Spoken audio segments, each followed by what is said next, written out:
Hi, good evening. Welcome to another edition of G's Tight Lines. So this evening I'm going to move away from my favoured method, fly fishing, and I'm going to talk to you about something else I really enjoy. It would be criminal if I didn't enjoy this method of fishing and the terrain that you need to go to fish this kind of fish, because it's on my doorstep. It's 5 minutes away from my front door.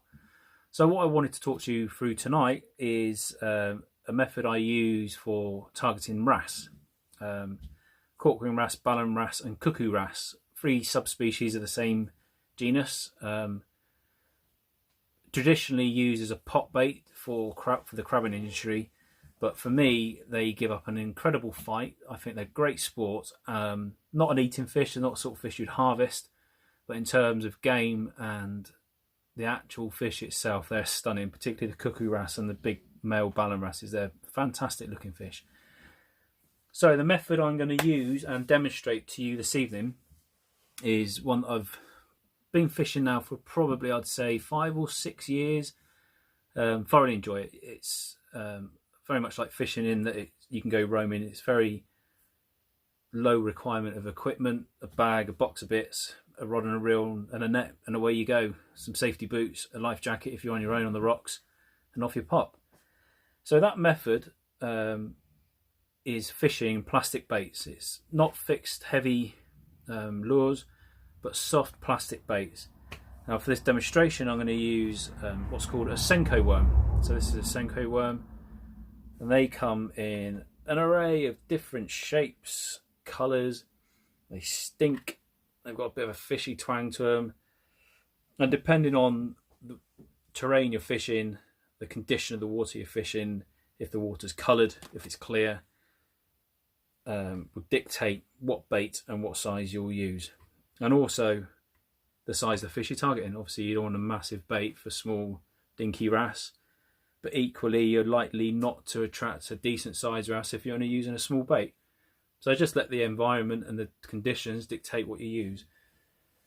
Now these things come in an array of different shapes and colours.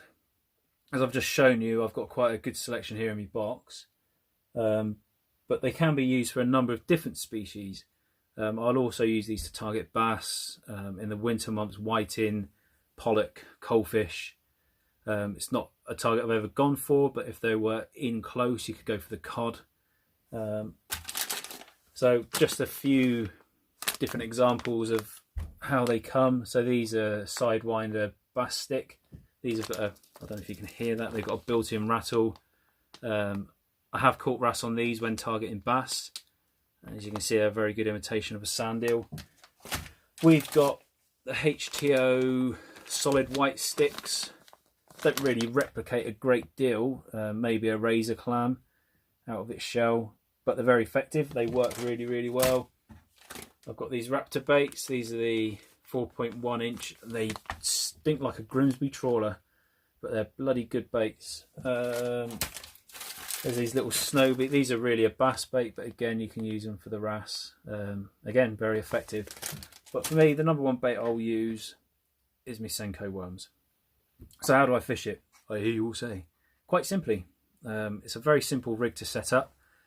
And like I said a second ago, you need the bare essentials when you're out fishing this method. Right, so the hook, the weapon of choice. Now the way we're going to fish these, it's called weedless, because predominantly most of the areas we'll fish, particularly here in North Cornwall and the same as in North Devon, it's all very heavily laden with kelp. And what you don't want is every time you're dragging your bait through that kelp, it's ripping, it's disturbing the environment for the fish, but also you're losing tackle. With a weedless rig, there is still the chance that you can snag, particularly on rocks and in crags, but it's really reduced. The hook itself, for a weedless hook, is quite an extravagant looking piece of kit really compared to your bog standard hooks. But they're designed like this specifically.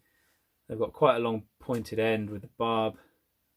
They've got this hook, this kink here in the shaft of the hook, and then a very wide gape, to which I will make clear for you in a second. Also for that we need a cone lead. The cone lead just gives you some weight behind the bait so that you can give it some distance on the cast. These come in various sizes, not much variation to the shape of the weight.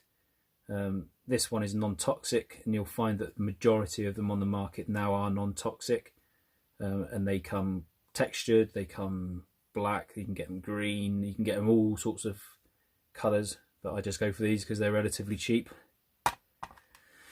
And then these little boys, those match anglers amongst you all know what these are. These are float stops, and the reason we use these will become apparent directly. And then we use a multi-faced bead. Again, I shall explain for you in a second why. Okay, so that's it. That's all we need. We need our bead stop. We need our lead.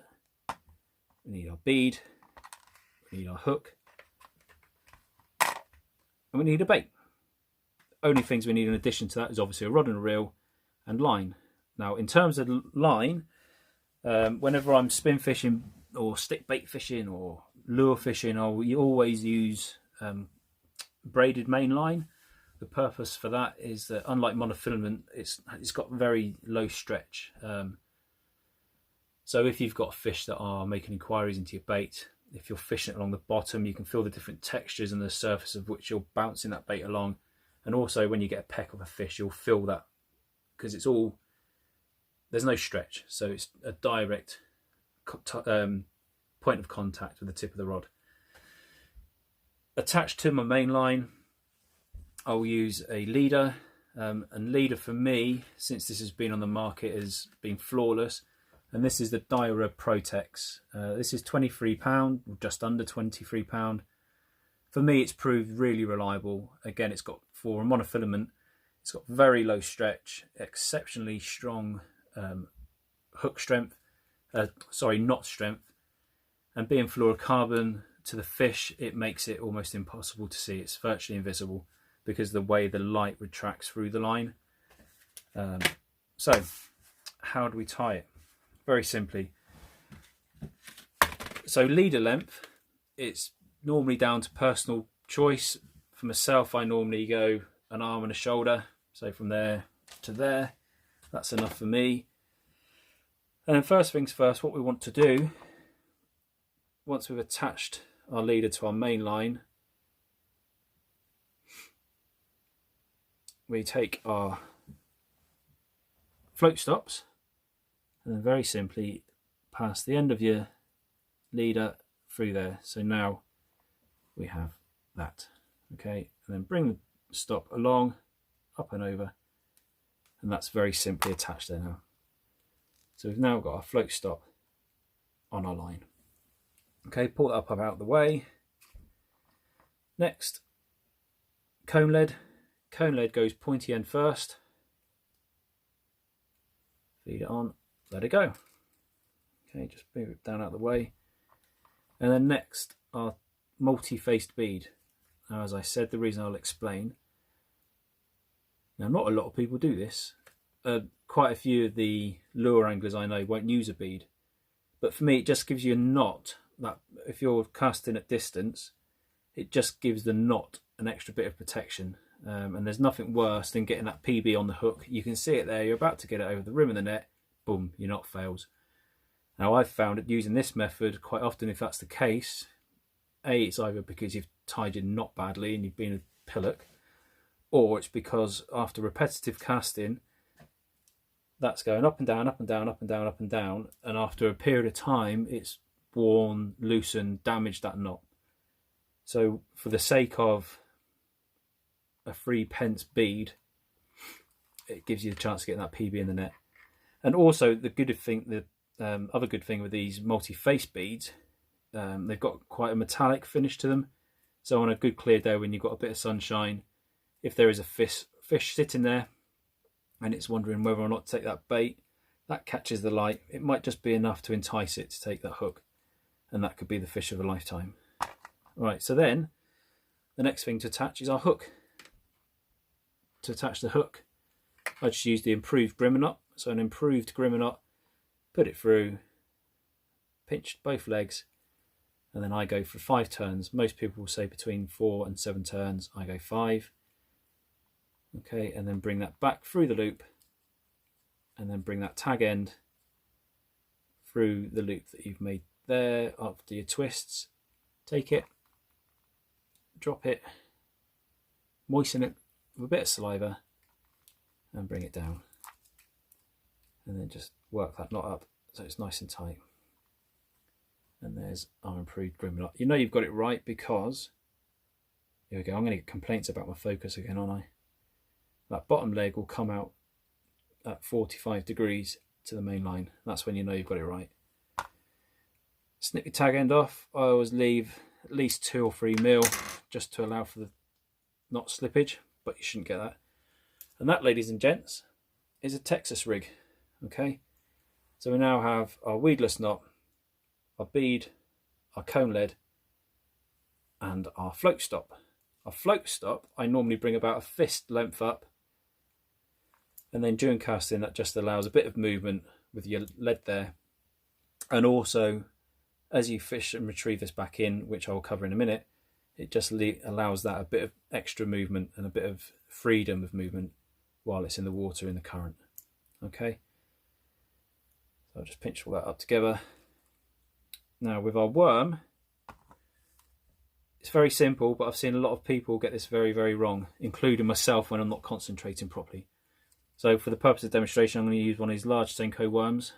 Okay, and on this Senko worm, you'll see here it's got a recess in the plastic there. These plastic worms are really malleable, so they do allow for some mistake. Okay, so to start off with, we want to feed our hook. Let me see if I can get this in better focus. I know for a fact I'm going to get complaints about focusing again. The point of the hook wants to come directly into the center of that bait. And because our exit point for the hook wants to be here, what we want to do is bring this through on this lighter side, okay? Now initially what we're looking at doing is mounting that bait there. That's our first part of this bait. Okay, so what we want to do is approximately there, put the point in and feed it through. Okay, so that's our first point. Now you could, if you really wanted to, fish it like that, but it wouldn't be very effective, and you'll probably find after a few casts you'd have no bait left on your hook. So bring that around, and at this point flip it 180. Okay, so flip that bait now.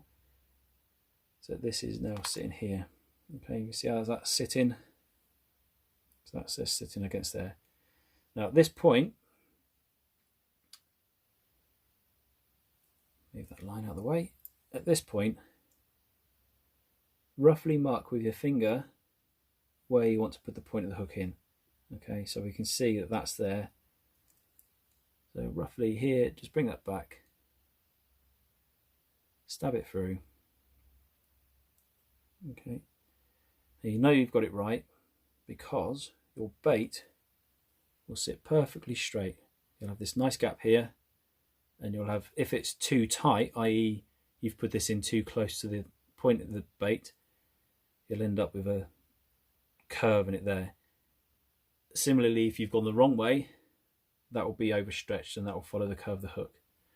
So at the moment, this isn't weedless. If we fish this through the kelp, that's going to catch, okay? That's going to snag on there. So all we do, it's very, very simple, is you can see there's the point of the hook. Let me get the focus before I receive further complaints. And all we do is lift that bait, pop it in and drag it in there. Okay, and that now, I'll probably go a bit deeper actually. So that now is completely weedless. There's no hook exposed there. But on a bite, a fish taking that, when you set the hook, that would easily pop out, and it does easily pop out. That will turn bang into the corner of the fish's mouth. Job on. And that, ladies and gentlemen, is a weedless Texas rig for Senko for wrasse. Tight lines. Hopefully we'll be on the bank soon. We'll be on the cliff soon. I'll see you all out there, and at that point I'll get some action footage for you. Stay safe, guys. See you next time.